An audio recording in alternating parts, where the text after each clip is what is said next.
Hey, what's going on with y'all, man? I want to take you guys along the ride of me going to therapy. My name is Terrence Stewart. For you guys who are new, I'm a licensed therapist in the state of California and Texas, and I am a men's mental health expert.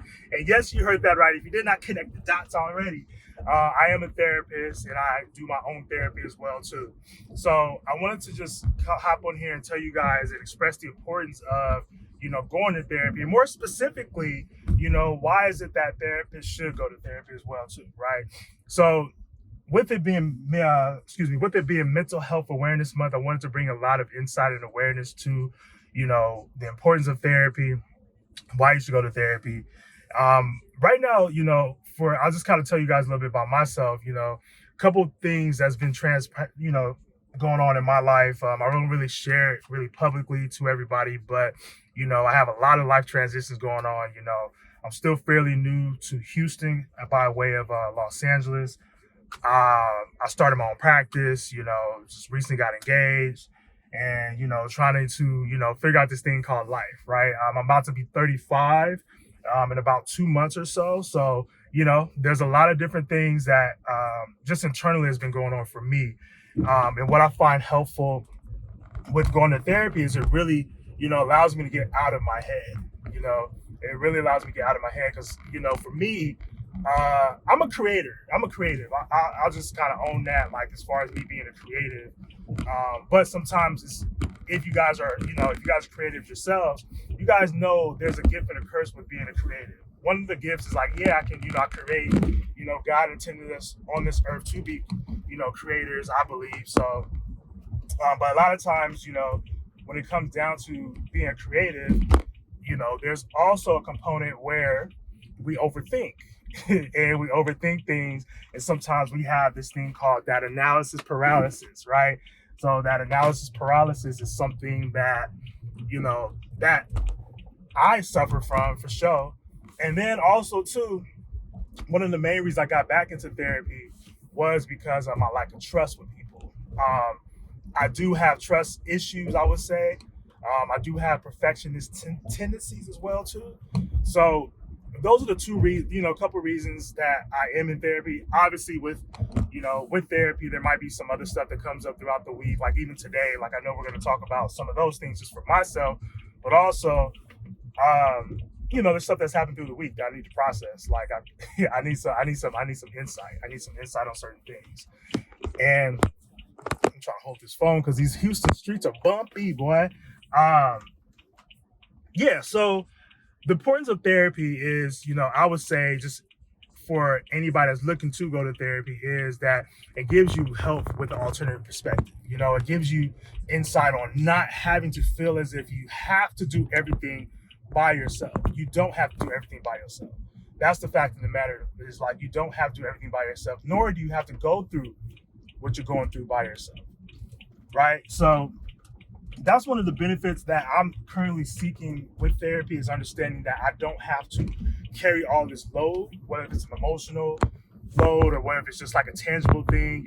One of the biggest things in business right now, and this is why, I was going to therapy, and shout out to Dr. TK, because I took her camp, and she not a camp, but her DTA class, and one of the things she said, like, hey, if you have trust issues, you probably need to go to therapy. And I started thinking about that, and I was like, man, you know what? I've had businesses in the past, and I feel like the reason why those businesses failed was because I did not have the know-it-all to really trust people to do things for me, right? So that's one thing that, especially with my practice, especially me taking this seriously, and this is like really like my little baby right now. I don't want to see this like, I don't want to be the person to create this, this great thing and also be the person to destroy it as well too. That's like probably like one of the more honest things I can say about going to therapy is I don't want to be self-destructive, and I want to be able to trust people because in business, obviously you can't trust everybody. That's what I'm learning. Like you can't trust everybody, right? But you have to have some form of trust to delegate with people, right? So one of the things that I've learned, I've been in therapy for a few months now, just around that issue. One of the things that I've really learned specifically now is that, was it really me that's not trusting other people, or do I not trust myself to really delegate and hire folks to do things for me, right? So that's one of the things that, again, I'm doing in my own therapy. That's one of the benefits of going to therapy.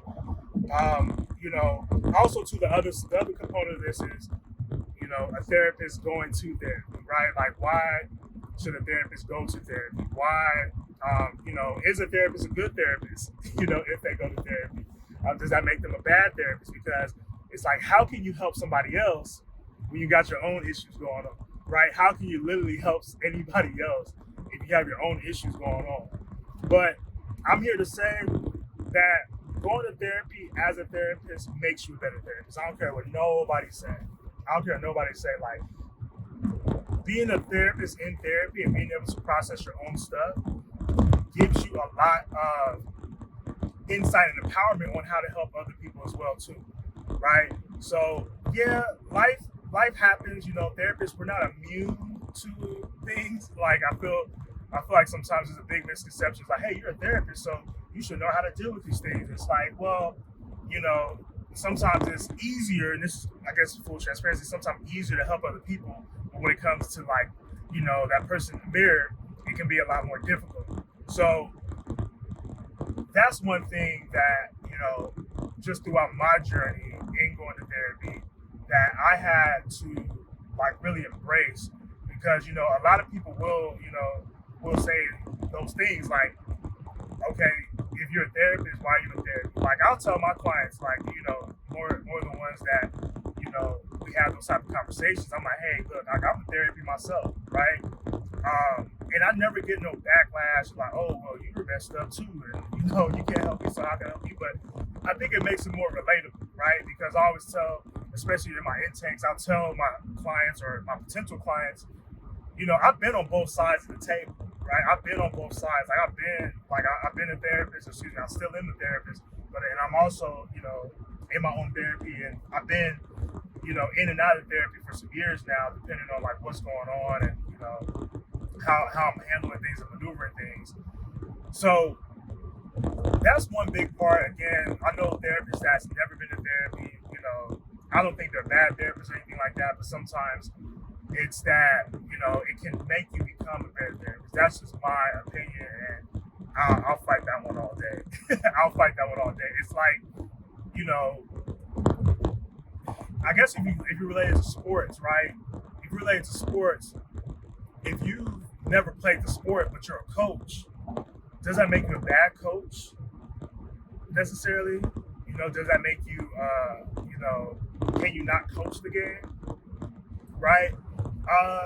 Probably so. Like, if you know the ins and outs of the game and you know about players and you know about potential and how to draft players, and all that stuff, probably so, right?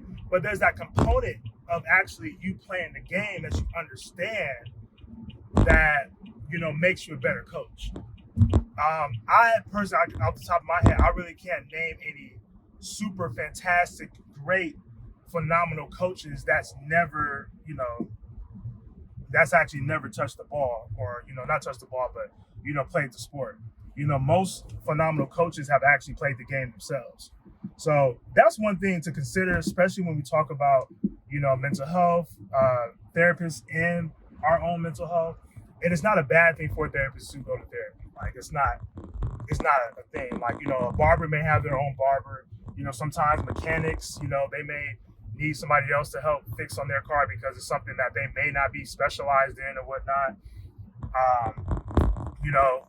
Just because you drive buses doesn't mean like you may need a ride sometime, So it's all those different things, and I think therapists, we don't often look at that as, hey, like, this is actually something, there's no shame. There shouldn't be no shame in it. It's something that we can actually still utilize as we are, in our practice, and as we, go through our own life and in our own life with trials, tribulations, and whatever it may be. I appreciate y'all for tapping in. I'm actually running a bit behind, so I'm gonna cut this one short. I appreciate y'all for tapping in. I'm most definitely running around in these Houston streets and these Houston freeways, trying to get to downtown Houston for my session. I appreciate y'all again. Let me know your thoughts as well too in the comments. Let me know, if therapy is important, if you guys been to therapy, you guys found it helpful, or whatever you like to share in the comments. I would love to hear from you guys. Also too, love to hear from you guys as far as like what other content you would like for me to put out, some topics, anything you guys would like for me to share on. I'm not gonna say I'm gonna actually always do it, but if it's something that is within my expertise, I'll most definitely cover it. If it's something that is not, I wouldn't mind having somebody hop on the channel or hop on a live or whatnot to actually break those things down for us. Appreciate y'all for tapping in again. My name is Terrence Stewart. Y'all take care. Peace.